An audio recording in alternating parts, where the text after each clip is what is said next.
Hello students, I am Aarti and I heartily welcome you all to my YouTube channel Aarti Education World.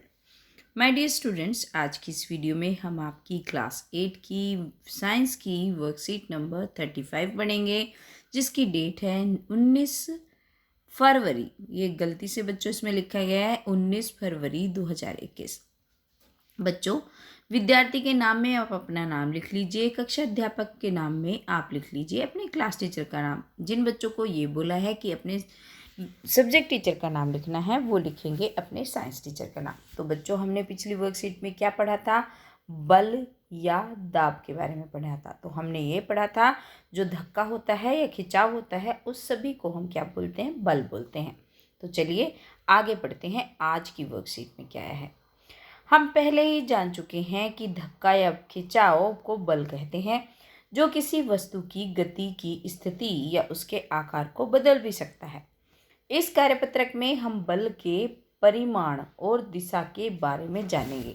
ठीक है, तो बल एक भौतिक राशि है। आप याद रखिए, ये बल कैसी राशि क्या है? भौतिक राशि है, क्योंकि इसमें परिमाण और दिशा दोनों होते हैं। ठीक है, इसमें परिमाण भी होता है और दिशा भी होती है। किसी वस्तु को जिस दिशा में धकेला या खींचा जाता है उसे बल की दिशा कहते हैं। कोई भी चीज़ है जिस दिशा में उसे खींच रहे हैं, जिस ओर उसे खींच रहे हैं, वो उसकी दिशा होती है। या जिस तरफ उसको धक्का लगाया जा रहा है, तो उसको क्या बोलते हैं? उसको उसकी दिशा बोलते हैं। जैसे ये बल को इधर की तरफ धकेल रहा है तो ये दिशा है, और ये इधर की तरफ धकेल रहा है तो ये हो गई इसकी दिशा। ठीक है, तो इस तरीके से दिशा होती है। चलिए अब पढ़ते हैं, परिमाण क्या होता है। बल का परिमाण का मतलब होता है किसी वस्तु पर कितना बल लगा। ठीक है, तो देखो, इसने थोड़ा सा बल लगाया है ना, ये इस तरीके से, और ये इसने पूरी ही टांगे अपने पूरे प्रेशर से बल लगा रहा है, तो ये इसका परिमाण होता है कि किस वस्तु पर कितना बल लगाया गया, उसको हम परिमाण बोलते हैं। याद रखना, कितना बल लगा, परिमाण, और किस दिशा में जा रहा है, किस ओर जा रहा है, किस ओर धक्का लग रहा है या किस ओर खींचा जा रहा है, वो हो गया उसका क्या? वो हो गया उसका दिशा। एक बल की प्रबलता आमतौर पर इसकी परिमाण द्वारा मापी जाती है, कि इसकी बल की प्रबलता कितनी है, तो जितना उसका परिमाण होगा उतनी प्रबलता है ना। देखो, जैसे ये प्रबलता है, ये प्रबलता है, तो इसका परिमाण ज़्यादा है, इसकी प्रबलता ज़्यादा है। बल की इकाई न्यूटन होती है। जैसे हर चीज़ की, जैसे आपकी लंबाई की इकाई मीटर होती है, इसी तरीके से बल की इकाई को बोलते हैं न्यूटन, जिसे एन के रूप में व्यक्त किया जाता है। और कैसे लिखा जाता है इसको? एन। बल किसी वस्तु की गति या स्थिति को बदल सकता है। ये हमने पिछली वर्कशीट में भी पढ़ा था, और अब भी पढ़ लीजिए। किसी की गति को तेज भी कर देता है या उसको स्थिति को बदल भी जाता है। किसी वस्तु पर एक ही दिशा में लगाए बल जुड़ जाते हैं। अगर एक ही दिशा में हम उसका बल लगा रहे हैं, जैसे इसने बल लगाया है और इसने बल लगाया है, ठीक है, इन दोनों ने बल लगा रहे हैं, दो लड़के हैं। अब ध्यान से देखिए पिक्चर को, तो दोनों का बल जुड़ जाता है और जुड़ के इस वस्तु को धकेलने में काम कर रहा है। ठीक है, और यदि किसी वस्तु पर दो बल विपरीत दिशा में कार्य कर रहे हैं, तो इस पर लगने वाला कुल बल दोनों बलों के अंतर के बराबर होता है। ठीक है, समझ रहे हो? तो इधर से भी अगर ये लड़का बल लगा रहा है, जब तो दोनों ही एक तरफ थे, लेकिन इसमें इधर से अपनी ओर खींच रहा है, ये इधर से अपनी ओर खींच रहा है, या इधर को ये धक्का दे रहा है, इधर को ये धक्का दे रहा है, तो क्या होता है, जब उन दोनों में कितना कुल जो बल लगा, दोनों ने कितना लगाया, तो दोनों बलों का अंतर जो होता है, डिफरेंस होता है। ठीक है, तो उसको हम वो होता है, वो अंतर के बराबर होता है दोनों के। चलिए, अब ये हो गया हमारा, ये यहाँ तक। आगे चलते हैं, वर्कशीट में आगे क्या दिया है। यदि दोनों बल बराबर मात्रा में और विपरीत दिशा में हो, तो कुल बल शून्य हो जाता है। आप जैसे देखिए, एक गेम होता है ना रस्सी वाला, इधर को भी खींच रहे हैं, इधर को भी खींच रहे हैं, तो क्या हो गया, ये भी उतना ही लगा रहा है, ये भी उतना लगा रहा है, तो पोजीशन कोई चेंज नहीं हुई, वहीं के वहीं है, तो बल भी इनका शून्य माना जाता है। ना इधर जा रहा ना उधर जा रहा, दोनों बराबर, तो बल कितना हो गया? शून्य हो गया।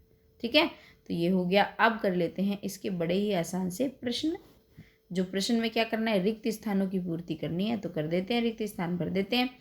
धक्के या खिंचाव को क्या कहते हैं बच्चों, बताना जरा? बल कहते हैं। बल की तो वर्कशीट पढ़ रहे हैं, तो धक्के या खिंचाव को हम बोलते हैं बल। दूसरा आ जाओ, किसी वस्तु की गति या स्थिति को बदल देता है तो कौन बदल देता है बताओ? बल, है ना। तो इसमें भी आपका क्या आ जाएगा? इसमें भी आ जाएगा बल, किसी वस्तु की गति या स्थिति को बदल देता है। बल में परिमाण और क्या होता है? और होती है दिशा। तो आप लिख देंगे बल में परिणाम और दिशा होती है। अगला देखिए, किसी बल की प्रबलता को आमतौर पर इसके द्वारा व्यक्त किया जाता है। तो किसी बल की प्रबलता को आमतौर पर जो इसका परिमाण होता है उसके द्वारा व्यक्त किया जाता है। तो इसमें आप भर देंगे परिमाण। बल की इकाई न्यूटन है। बल की इकाई क्या होती है? बल की इकाई होती है न्यूटन। यदि 5N और 3N दो बल किसी वस्तु पर एक ही दिशा में कार्य कर रहे हैं तो परिणामी बल क्या होगा? 5 है और 3 है और एक ही दिशा में कार्य कर रहे हैं तो फिर ये दोनों जुड़ जाते हैं ना, अभी पढ़ा था हमने। तो हो जाएंगे हमारे, एक मिनट, आपको ठीक से नहीं दिख रहा होगा ना, दोबारा लिख देती हूँ। तो हो जाएंगे हमारे 8N, ठीक है।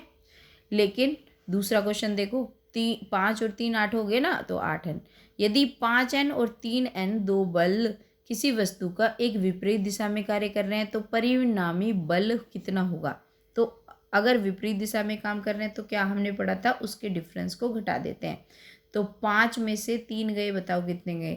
5 में से हम अगर 3 को सब्सट्रैक्ट करते हैं तो 2N बचते हैं। तो इसका उत्तर आ जाएगा 2N, ठीक है। तो ये हो गई बच्चों आज की आपकी वर्कशीट। अभी कोविड ख़त्म नहीं हुआ है, अभी वैक्सीनेशन नहीं हुई है हमें, तो जब तक हमारे वैक्सीन नहीं लगती हमें कोविड के विरुद्ध लड़ाई में सुरक्षित रहना है। और उसके लिए हमें क्या करना है? घर से निकलते वक्त हमेशा मास्क पहनना है। बच्चों अब आप भी कर दो, सारे बच्चे वीडियो को लाइक कर दो और कमेंट लिख के बताओ कि आपको वीडियो से समझ आया और मेरी पढ़ाई वो आपको कैसा लगता है। अपने सारे दोस्तों को ज़रूर शेयर करें जिससे उन्हें भी इस वीडियो का लाभ मिले।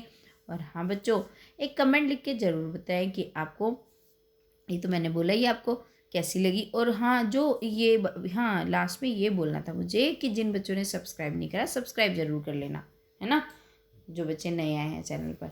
चलिए बच्चों, धन्यवाद। अब आप खेलते रहिए, मस्त रहिए, पढ़ते रहिए, क्योंकि पढ़ना बहुत ज़रूरी है आपके एग्ज़ाम से। Thank you students, have a good day.